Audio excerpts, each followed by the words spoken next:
Неколкумесечните чекање на граѓаните од југоистокот за дијагностика на магнетна резонанса за 2 недели станува минато. Истата веќе е монтирана во Струмичката општа болница, лекарите се обучуваат и се прават последните подготовки за истата да биде ставена комплетно во функција за потребите на пациентите.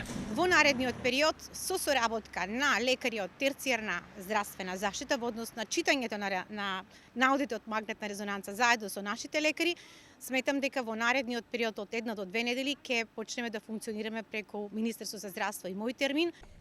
Болницата покрај еден од клучните апарати во дијагностиката продолжува и со ангинографијата, која повторно е ставена во функција. Почнуваме со работа на интервентна кардиологија.